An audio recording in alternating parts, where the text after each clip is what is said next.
Bienvenidos a todos, yo soy Javier y conmigo vais a ver los vídeos de física de Endex a lo largo de estos 15 temas. Empezamos con el tema 1, el cual habla sobre cinemática. Concretamente vamos a resolver un ejercicio paso a paso de caída libre. Bien, el problema nos dice lo siguiente. Tenemos una persona dentro de un ascensor en movimiento que está yendo hacia arriba. Esta persona observa como en cierto instante un tornillo se desprende del techo y va camino a impactar contra el suelo. Bien, los datos de este problema son la aceleración del ascensor y la altura que éste tiene. El apartado 1 nos pregunta ¿qué tiempo tardará el tornillo en llegar al suelo? Bueno, en este primer paso lo más importante es plantear el sistema de referencia. Uno de los errores más comunes a la hora de resolver este problema es poner el sistema de referencia dentro del ascensor. Bueno, esto es un error, porque entonces lo que estamos haciendo es colocar un sistema de referencia que se está moviendo. Entonces eso complica tremendamente los cálculos. Lo mejor es poner este sistema de referencia en un punto exterior que esté fijo.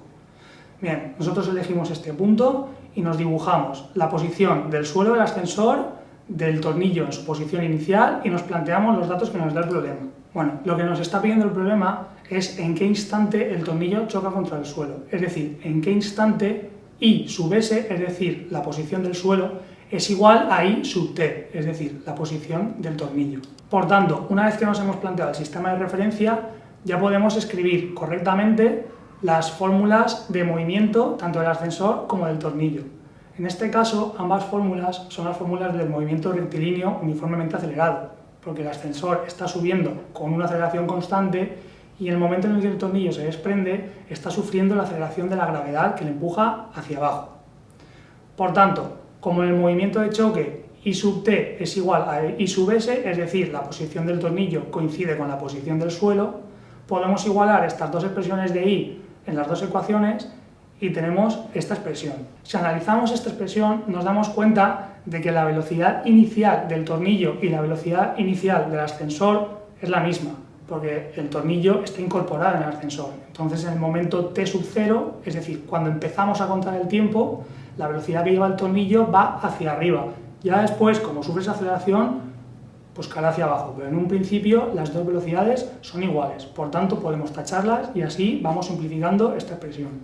Bien, en el problema no tenemos ningún dato sobre la posición inicial del tornillo ni la del ascensor, pero sí que conocemos la altura, es decir, la distancia relativa entre ambos en el momento inicial. Por tanto, si llevamos h a esa altura del ascensor, podemos decir que h es igual a la posición inicial del tornillo menos la posición inicial del suelo del ascensor. Entonces, si cogemos esta variable h y la introducimos en la fórmula, nos queda la siguiente expresión. En el momento en el que el tornillo se desprende, es sometido a la acción de la gravedad. Por lo tanto, sufre una aceleración que será igual a menos el valor de g.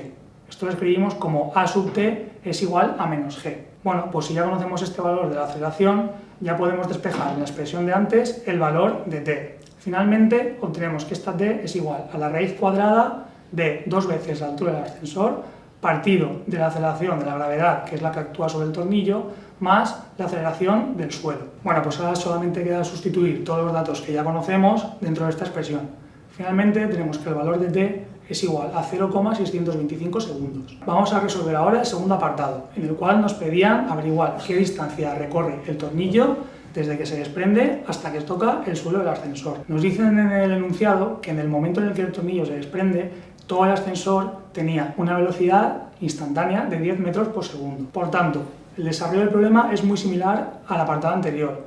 La única diferencia es que en este caso tenemos que sustituir el valor inicial de la velocidad dentro de la ecuación. Ya no podemos tachar la velocidad. Bueno, entonces planteamos la ecuación y finalmente tenemos que la posición final del tornillo es igual a su posición inicial más la velocidad inicial que nos la están dando multiplicado por el tiempo.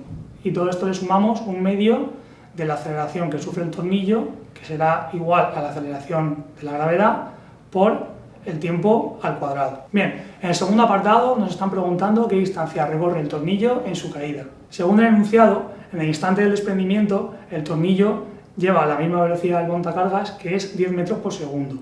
Por tanto, se escribe la ecuación de la siguiente forma.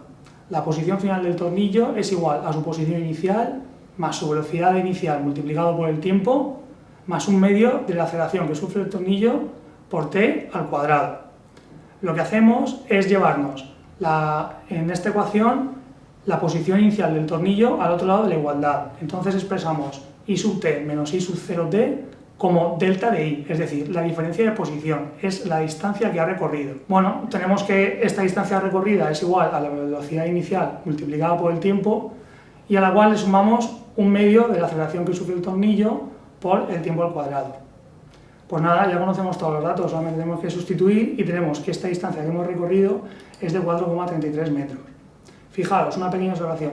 Tenemos una distancia recorrida de 4,33 metros que es superior a la altura del ascensor. Bueno, a priori puede parecer que esto es incorrecto, pues no lo es. Tenemos que considerar que esta distancia recorrida por el tornillo en toda su caída es la distancia que recorre el tornillo observado desde este punto exterior que es el que hemos elegido como nuestro eje de referencia. Bueno, pues esto ha sido todo, nos vemos en el próximo vídeo.